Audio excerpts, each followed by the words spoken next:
નિર્મલાનંદ સ્વામી અને નાના પ્રજ્ઞાનંદ સ્વામીએ બંને મળીને પ્રશ્ન પૂછ્યું છે, જાગ્રત, સ્વપ્ન અને સુષુપ્તિ ત્રણેય અવસ્થાની વિશે ભગવાનની મૂર્તિ અખંડ કેમ દેખાય?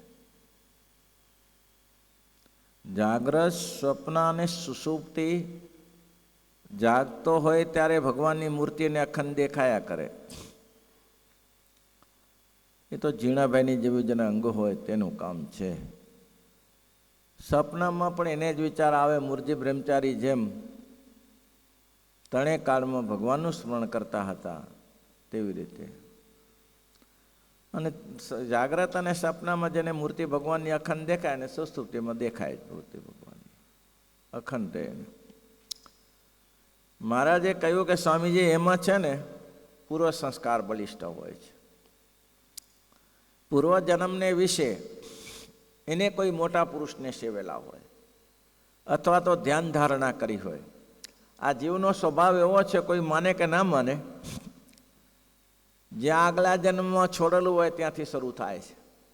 ભગવાનના ભક્તને માટે સૂચિનામ શ્રીમતામ ગ્રહે જોગ ભ્રષ્ટોપી જાય. પહેલે જ્યાંથી મૂક્યું ત્યાંથી એ ચાલુ કરી દે છે. કારણ કે આ ભક્તિ માર્ગ છે, હઠ માર્ગ નથી, હઠયોગ નથી, ભક્તિ યોગ છે. હઠયોગ જે માર્ગની સાધના કરતો હોય તેને તો પૂરેપૂરું કરવું પડે, ન તો નવેસર કરવું પડે હઠયોગની સાધનામાં. પણ ભગવાનની ભક્તિ તો એવી છે, એ તો સાર્થક થાય છે. જેટલું કર્યું ત્યાંથી પૂરું કરો, જેટલું આજે કામ કર્યું ત્યાંથી અધૂરું મૂક્યું, જેટલી દિવાલ કડિયાએ ચણી ત્યાંથી કાલે ફરીથી ચણવાની, એને તોડીને નવેસર ન બનાવવી પડે. તેમ મહારાજ કે પૂર્વજન્મમાં એનો સંસ્કાર જે બલિષ્ઠ છે, તેને બલિષ્ઠ સ્વભાવ સંસ્કાર છે, એ બલિષ્ઠ સંસ્કાર એને કામ મારે છે. એટલા જ માટે એને પૂર્વજન્મનો બલિષ્ઠ સંસ્કાર એની મૂર્તિ અખંડ યાદ રખાવે છે. એક વસ્તુ. પછી સ્વામીએ બીજા પ્રશ્ન બીજો કહે છે કે મહારાજ, શ્રીજી મહારાજ કહે છે બીજો ઉપાય પણ છે.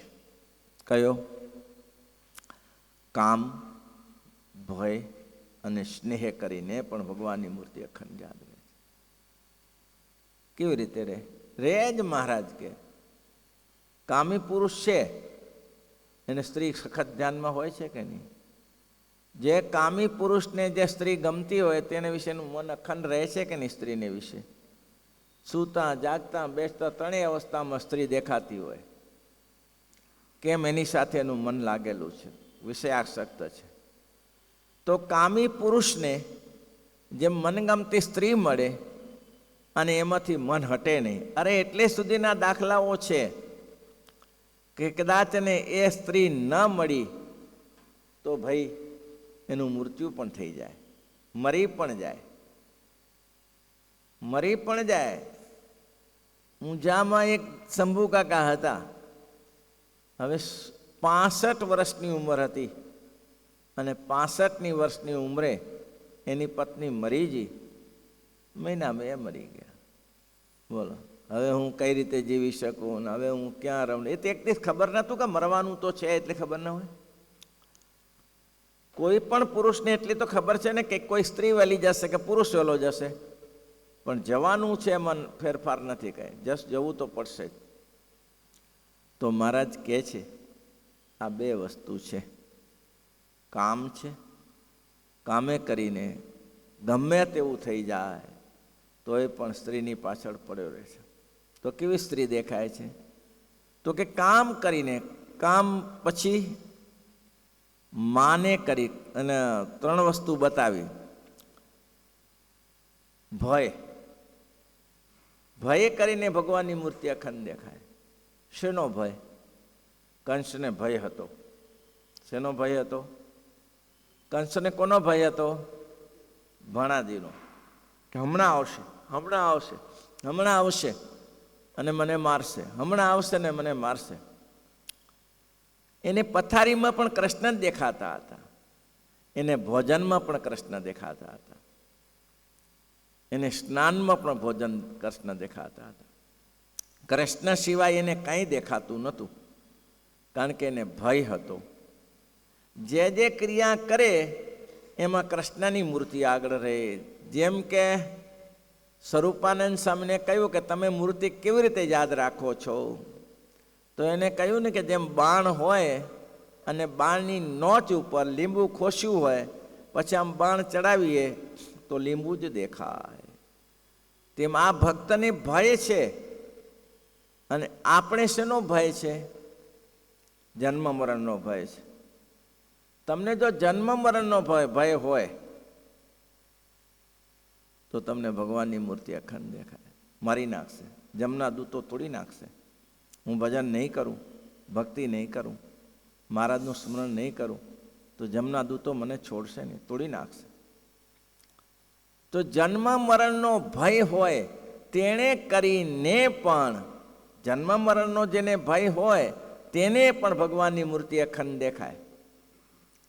અને તમે જોતા જશો, જન્મ મરણનું સંકટ મોટું, જન્મ મરણનું સંકટ મોટું, તે થકી મનમાં ડરી, તે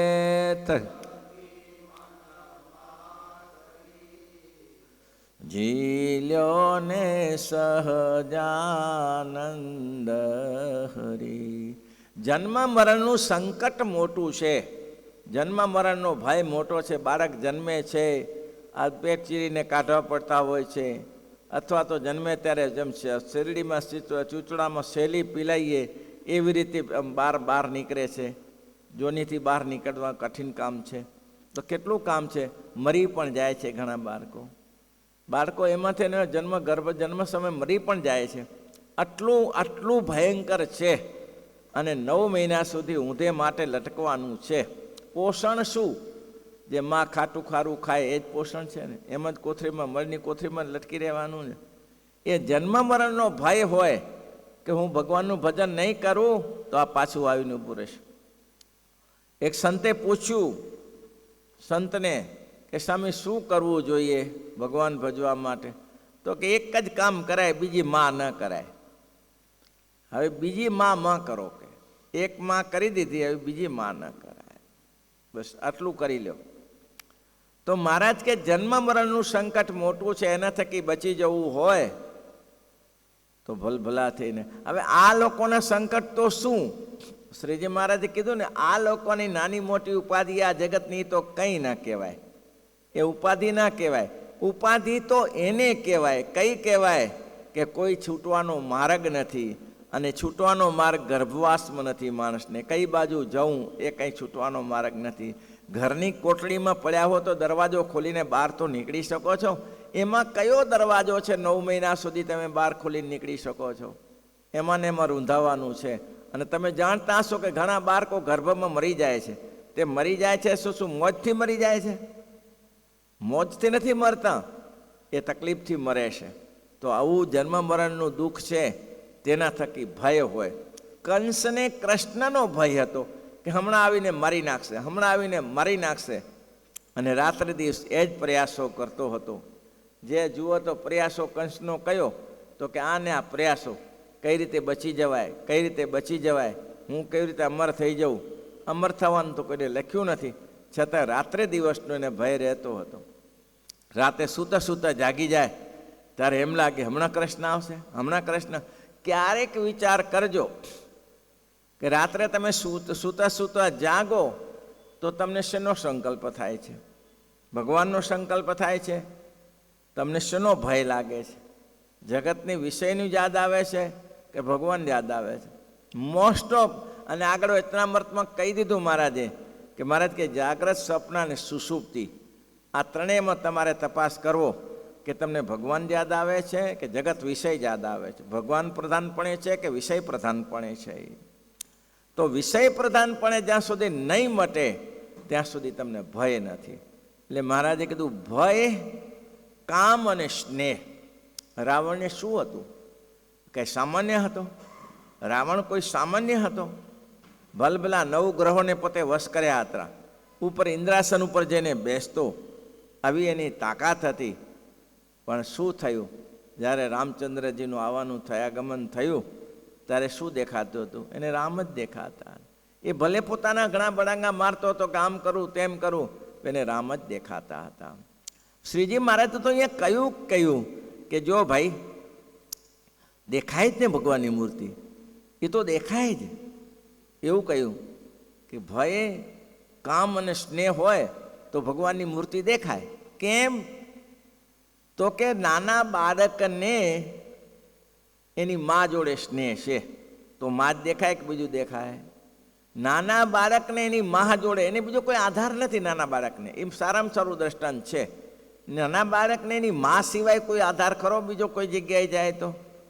અને મા બે ટાપલી મારે તો તમે એક ઉદાહરણ તમને કહું, ગાયનું વાછરડું છે એ હજી સ્તનપાન કર્યા સિવાય બીજો કોઈને ખોરાક નથી, અત્યારે ઘાસ નહીં ખાઈ શકતું ગાયનું વાછરડું. તો એ ઘાસ નહીં ખાતું અને ગાયને ધાવા જાય ને ગાય લાતો મારે તો ભાગી જાય. લાતો મારે તો જાય ક્યાં? ગમે એટલી લાતો મારે તો એને ખબર છે કે મને આના સિવાય કોઈ ઉધાર નથી, અત્યારે મારે આ જ કરવું પડે, મારે આધાર આ છે. એ કુદરતી ભગવાન એને સચના મૂકી છે. એટલે ગાયનું વાછડું ગમે તેવી ગાય લાત મારે તો એની પાસે જ જાય. નાનું બાળક, સ્તનપાન કરતું બાળક કદાચ તોફાન કરે, થોડું મોટું થાય 12 મહિનાનું તોફાન કરે અને એની મા ટાપલી મારે તો માને ચોટે. માને છોડીને બીજે ના જાય. એ માને જ ચોટે, પાછું મારે તોય માને ચોટે ને.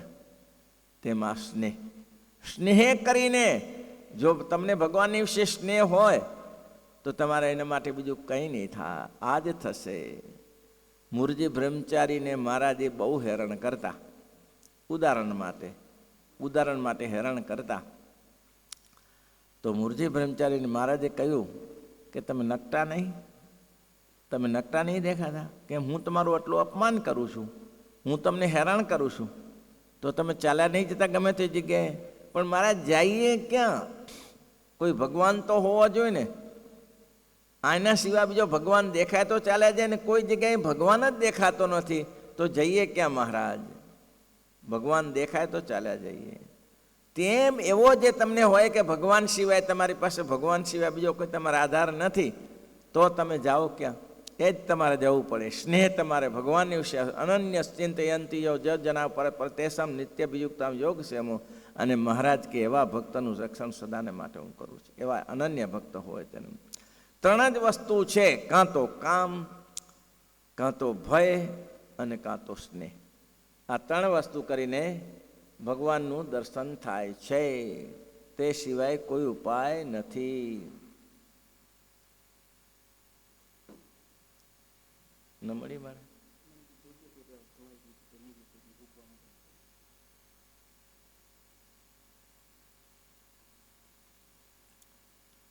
तो अभी भगवान के महाराज की वस्तु है काम, भय अने स्नेह थतो नहीं. महाराजे तो वचनामृत में केवुं कह्युं? भगवान विना बीजो पदार्थ होय ते पण 3 अवस्था में अखंड देखाय तो भगवान देखाय एमां शुं कहेवुं? एनी साथे जो भगवान सिवाय अन्य पदार्थ होय तो 3 अवस्था में देखाय. केवी रीते? तो कि कामी पुरुष तो भगवान, कामी पुरुष ने स्त्री तो भगवान नहीं ने, तेम छतां 3 अवस्था में देखाय. 3 अवस्था में लोग गांडा थई जाए छे, एनी पाछळ पागल थई जाए छे. आ साबुद्दीन गौरीए शुं कर्युं? पृथ्वीराज चौहान ने शेना माटे आ बधी रमखाण थयुं? शेना माटे? नहीं तो 17 वार जीतेलो ए माणस अने 18મી वारे परास्त थई गयो. केवी जुक्ति केवी हशे? स्त्री मूकी दीधी, पेला शाहजहाने मूकी दीधी, हवे एमां ने एमां आसक्त. राज ने राज खोई नाख्या लोकोए. ए स्त्री देखाती स्त्री ने माटे राज कुर्बान करी नाख्या, राज खोई नाख्या, पण स्त्री ने छोड़ी शक्या नहीं. कामवश बस. एटले महाराज के जुओ ने आ जगत में भगवान सिवाय अन्य पदार्थ होय ते पण अखंड देखाय छे. भगवान सिवाय अन्य पदार्थ होय ते पण अखंड देखाय छे. तो भगवान देखाय एमां शुं आश्चर्य छे? ए तो देखाय. पछी महाराज के स्नेह करीने भगवान सिवाय स्नेह जगतनो करे छे तो ए स्नेहमां ज्यां स्नेह कर्यो होय तो अखंड देखाय छे. तो भगवान देखाय एमां शुं आश्चर्य छे? ભયે કરીને ગમે તે જગ્યાએ તમને એમ લાગે કે મારે કાલે મારવા આવવાનો છે. મને કે એક માણસ તમને એક કહું, તમને આ પેલું બોમ્બેમાં થયું હતું ખબર છે, આતંકવાદીઓનું? કઈ હોટલ હતી? તાજ હોટલ. તાજ હોટલમાં 2 દિવસ સુધી ચાલ્યું, પેટ્રોલિયમ ચાલ્યું, ત્યારે એની અંદર માણસ ભરેલા હશે, એને શું દેખાતું હશે? એને દેખાતું શું હશે? એને મૃત્યુ સિવાય બીજું કંઈ દેખાય? મૃત્યુ સિવાય કંઈ દેખાય ને? 2 દિવસ ને 2 રાત્રિ એ કેવી રીતે જીવ્યા હશે? એને ઊંઘ આવી હશે? એ ઘસઘસાટ ઊંઘ્યા હશે? કેમ? એને ખબર છે કે કાર નજીક છે, ક્યારે રૂમ તોડે અને ક્યારે મારી નાખે. પછી માનો કે બધું બચી ગયું, પતી ગયું, પછી એને 15 દિવસ સુધી એ દેખાય કે ના દેખાય? 15 દિવસ સુધી એ દેખાયા કરે કે ના દેખાયા કરે? કાર દેખાયા કરે કે ના દેખાયા કરે? એને એ મૃત્યુ દેખાયા કરે. માનો કે અહીંયા આપણે બેઠા છીએ, ભગવાન એવું કોઈ કરે નહીં, બેઠા છીએ અને ફાંસીની સજા ફટકારવામાં આવે કે તમારે 3 દિવસનો ટાઈમ છે, 3જે દિવસે તમને ફાંસીની સજા છે, બપોરે 12 વાગે. તો સરસ મજાના ગોટા ભજીયા ખાય, ગોટાને ભજીયા ખાય, સરસ મજાના સુખડી ખાય. કેમ? મોત દેખાય છે, મોત દેખાય છે. એને જેમ મોત દેખાય છે તેમ આપણે મોત દેખાતું નથી. દેખાય છે આપણે મોત? આપણે મોત દેખાતું નથી, એ જ તકલીફ છે. એને મોત દેખાય છે અને તમને મોત દેખાતું નથી. તો મોત નથી દેખાતું એટલે આ પોઝિશન છે. બાકી મોત દેખાય તમને કે આ કાર ભક્ષી જશે હમણાં, હારો આપણે વાર નહીં લાગે. તો મહારાજ કે સમય શું લાગે? ભજન કરતા વાર. આપણે ગમે એટલા શાસ્ત્ર સાંભળીએ પણ આપણે ઢાળમાં ઢળીએ છીએ, વિષયોમાં ખેંચાઈ જઈએ છીએ. સારા પિક્ચરો જોવામાં, સારી વસ્તુ જોવામાં, ફરવામાં, રખડપટ્ટી કરવામાં ત્યાં રોભાઈ જઈએ છીએ. કેમ? તમને મજા આવે છે, પણ તમે કારના વેગને જાણ્યો નથી કે કાર ભયંકર છે, તોડી નાખશે, હમણાં આવી જશે, હમણાં આવી જશે. તો એને કેવું થાય? બોલા નહીં આપણે આંબા ગામના દેવજીભાઈ, ભગવાન એના ઉપર રાજી થઈ ગયા અને બોલો એને કીધું કે ભાઈ પમદિવસે તમને હું લેવા માટે આવીશ. હે બોલો, ભગવાનના ધામમાં જવું છે, અક્ષરધામમાં જવું છે, પરમ દિવસે હું તમને લેવા માટે આવીશ. અરે પસેનો થઈ ગયો કે હા તો મારી નાખ્યા, કે આવી ગયું આ તો, કે પરમ દિવસે લઈ જશે મહારાજ. દેવસી ભગત હતા આંબાના, એની પાસે ગયા કે ભગત મને મહારાજ મળ્યા, તો બહુ સારું, તું ભાગ્યશાળી છો અને મને પરમ દિવસે ભગવાન લેવા આવવાનું કહ્યું છે. અરે મહારાજ કે આવું ભાગ્ય હોય? શાસ્ત્રમાં લખ્યું જન્મ મૂળ જતન કરે અંતરામ આવત નહીં. તને આ ભગવાન આવીને કહી ગયા પણ મારે ભગત જવું નથી હો. લે હોય છે ને, મારે ભગત જવું નથી હો. ભગત કે પણ આવું નહીં મળે, લે આ જવું નથી. શું જવું નથી? ના હો ભાઈ, મારે નહીં જવું, હું તો હજી હમણાં જ પરણ્યો છું. તો મહારાજ કે એક કામ કર દેવસી ભગત, કે તારે જવું ને, મહારાજ આવ્યા છે, મહારાજનો ફેરો તો ખાલી ના જાય ને. તો શું કરું? તારા બાપને કે, તારા બાપા તારા બદલે જતા હોય તો એ ચાલી જાય. તો કે સારું, પૂછ્યું હું એને બાપાને કીધું, બાપા તમારી ઉંમર થઈ છે, મહારાજ પમદિવસે લેવાના આવ્યા, તમે જશો? તો કે હું શું કરવા જાઉં? તને મહારાજ લેવા તું જા ને, મારે શું જવાની જરૂર છે?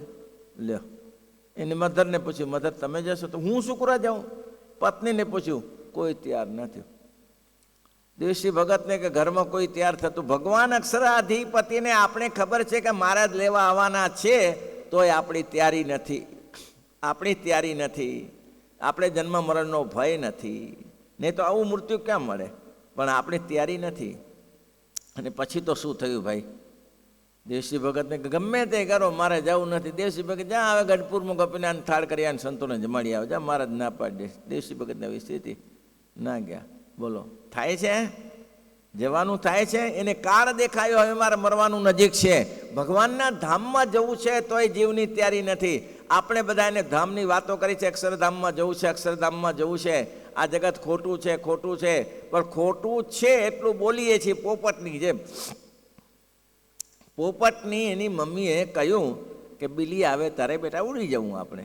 બિલ્લી આવે ત્યારે ઉડી જાઉં, તો પોપટ બચ્યા કરે, બિલ્લી આવે ત્યારે ઉડી જાઉં, બિલ્લી આવે ત્યારે ઉડી જાઉં. બિલ્લીએ મોઢામાં ઘાલી દીધો તોય બોલ્યા કરે, બિલ્લી આવે ત્યારે ઉડી જાઉં, બિલ્લી આવે ત્યારે. હવે શું આખો અડધો મોઢામાં પેસી ગયો? બિલ્લી આવે ત્યારે ક્યાં ઉડી જાય? આ પોઝિશન છે, બિલ્લી આવે ત્યારે ઉડી જાઉં. આપણે ખબર છે અક્ષરધામમાં જવું છે, બિલ્લી આવે ત્યારે ઉડી જાઉં, બિલ્લી આવે ત્યારે ઉડી જાઉં. આખા મરી જાય ત્યાં સુધી સાધનો થતા નથી. આ મોટા મોટી રામાયણ છે ભાઈ ભક્તજનો, વિચારી લેજો, મનમાં દ્રઢ નિશ્ચય કરજો. અને એવી આત્મસાધના, આ ગુણાતીતાની સમય આજે વાત આવશે, એમાં સરસ લખ્યું કે આપણે અક્ષરધામ રૂપ નથી થયા. આપને ખબર છે કે આપણે દેહમાં છીએ, પણ બ્રાહ્મણના ઘરે જન્મે એ બ્રાહ્મણ કહેવાય કે ના કહેવાય? ભાઈ બ્રાહ્મણના ઘરે જન્મે તો બ્રાહ્મણ કહેવાય કે ના? કેટલો સરસ શબ્દ વાપર્યો કે કોઈ બ્રાહ્મણના ઘરે જન્મે તો બ્રાહ્મણ કહેવાય કે ના કહેવાય? તો પટેલના ઘરે જન્મે તો પટેલ કહેવાય કે ના કહેવાય? એને કંઈ વણિક ના કહેવાય. પટેલને ઘરે જન્મ વાણિયો આવ્યો એમ ન કહે કોઈ, એને પટેલ જ કહે. અને બ્રાહ્મણને ઘરે આવ્યો એને બ્રાહ્મણ જ કહે. તેમ આપણે સ્વામિનારાયણ ભગવાન મળ્યા, ભલે આપણે દેવભાવ ભૂલ્યા નથી, દેવભાવ ભૂલ્યા નથી, પણ જેમ બ્રાહ્મણને ઘરે જન્મે એ બ્રાહ્મણ કહેવાય, તેમ આપણે સ્વામિનારાયણને જન્મ્યા તો આપણે અક્ષરધામ રૂપ જ છીએ. આવું નક્કી કરી રાખો. ભલે આપણે ખાઈ પી રહીએ, પણ હું છું અક્ષરધામ. મારે કેવો સંકલ્પ કરવો? બ્રાહ્મણને તો જન્મે બ્રાહ્મણ કહેવાય, પટેલને તે પટેલ કહેવાય. એને નક્કી થઈ ગયું, ગાંઠ વળી ગઈ કે હું પટેલ જ છું, હું બ્રાહ્મણ જ છું.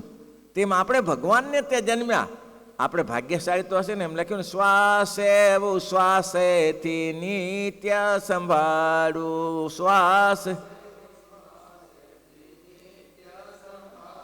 હું પડ્યું મારે સહજાનંદજીનું પાનું, પડ્યું મારે સહજાનંદજીનું પાનું. પાના સમજો છો? પાનું એટલે શું? ચિઠ્ઠીઓ પડે.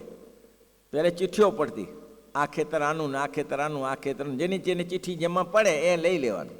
એ છોકરાને ચિઠ્ઠી નાખવાની હોય. તો ચિઠ્ઠી પડે પછી હાના પહેલાં નક્કી જ કર્યું હોય જેની ચિઠ્ઠી પડશે તેને લેવાનું થશે.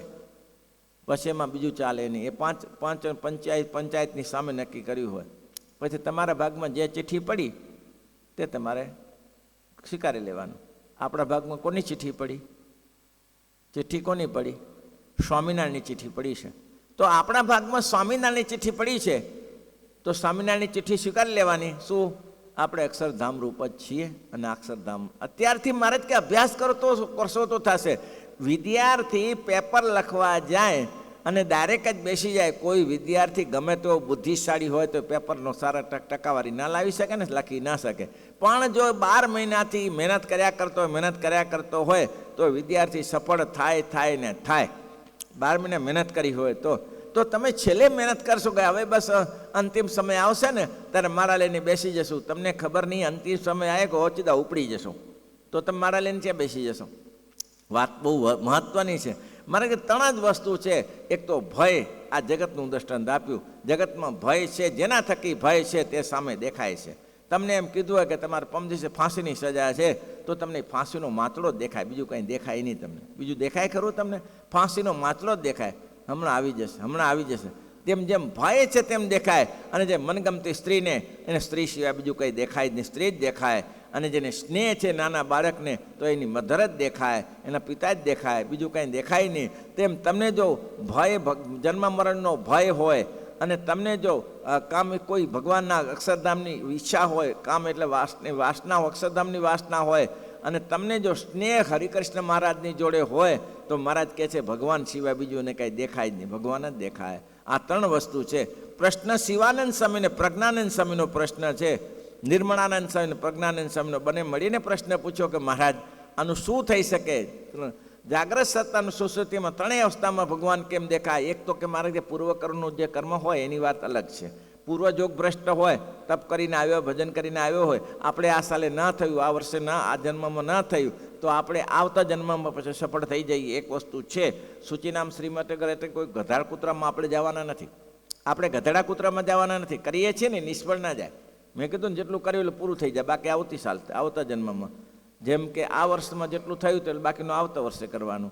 તેમ કોઈ નિષ્ફળ નહીં જ જતું, સફળ જ છે. કોઈ દિવસ પરિપક્વ નિશ્ચયમાં ફેરફાર થતો નથી. તો એમાં ફેરફાર થતો નથી. તેમ મહારાજ કે પૂર્વનો જોગ ભ્રષ્ટ હોય ને ફેરફાર ન થાય ને એ ના થાય તો આ 3 પ્રકારની રીતને અપનાવી લેવાની. કાં તો ભય રહેવો જોઈએ, પણ લાગતો જ નથી ને ભય. ભાઈ લાગે છે, ભય લાગે છે, ભય લાગે છે. શ્રુતિ વડે એમ થશે, એમ થાય છે, સાલું સવારે શું થશે, મરી જશું, સ્વામિનારાયણ સ્વામિનારાયણ સ્વામિનારાયણ. રાત્રે ઉઠી ઉઠીને સ્વામિનારાયણ સ્વામિનારાયણ સ્વામિનારાયણ થઈ જાય છે કે નથી થતું? એ ભાઈ થાય છે કે નહીં? ઉઠ્યા ત્યારે અરે મારા સ્વામિનારાયણ સ્વામિનારાયણ સ્વામિનારાયણ સ્વામિનારાયણ થાય છે? કશું ના થાય. કેમ? ભય જ નથી તો શેનું થાય? ભય હોય તો થાય ને અક્ષરધામમાં જવાનું. ભય નથી. ભગવાનના અક્ષરધામમાં જવાની વાતો કરીએ છીએ પણ જવાની ઈચ્છા છે જ નહીં. છે ભાઈ, સાચું કહી દો, અક્ષરધામમાં જવાની ઈચ્છા છે? છે અક્ષરધામમાં? કોઈ અત્યારે આપણે આવીને કે મહારાજ આવ્યા છે. એક ભાઈ હતા ને, એ દરેક જગ્યાએ કે જો સ્વામીજી જો સાજા રહેતા હોય તો મારું આયુષ્ય આપી દઉં. પછી એક મને રાજકારણમાં જોયો તો રાજકારણમાં કહ્યું કે ભાઈ આ મિનિસ્ટર હાજર રહેતા હોય તો મારું આયુષ્ય આપી દઉં. પછી મેં એને પૂછ્યું, મેં કીધું બધી જગ્યાએ તમારું આયુષ્ય આપવાનું, એ આપવાનું શું હોય કે એ કોણ લઈ જાય? એટલે એ તો બોલાય, એમાં મોટાઈ મળે, એમને આપણી વિશેષતા મળે. મેં કહ્યું ખરેખર? ના ના, એ કાંઈ આવું છે બધું. હા, ખાલી બોલાય. પેલું કીધું ને કે દીકરો હાજો થઈ જાય ને તો એક મિયાં બેન હતી કે આકાશ જેટલો રોટલો, આભ જેટલો રોટલો બનાવીને અલ્લાહને ધરાવું. છોકરો હાજો થઈ જાય તો આકાશ જેટલો રોટલો. છોકરો હાજો થઈ ગયો. પછી છોકરો કે મમ્મી તું કહેતી હતી ને કે આકાશ જેટલો રોટલો બનાવીને ઠાકોરજીને ધરાવું, હું હાજો થઈ જાઉં, હું હાજો થઈ જાઉં. હું તો હાજો તો થઈ ગયો પણ તે રોટલો ધરાયો નહીં. તો ડોશી શું બોલી? એ તો બેટા અલ્લાહ કો ફોસલા છે, ફોસલા છે. એ તો અલ્લાહને ફોસલાવવામાં આવે, એ કંઈ ધરાવવામાં ના આવે. એ સાચું કહેવાનું ને, અલ્લાહને ફોસલાવે. ભગવાનને ફોસલાવે એવા જીવ છે, બોલો. ભગવાનને ફોસલાવે તો ભય અને કામ ને સ્નેહ ક્યાંથી થાય? આ જીવનો સ્વભાવ છે. ભગવાનને કેવી રીતે ફોસલાવે તો ક્યાં મેળ બેસે? શ્રીપતિ શ્રીધરમ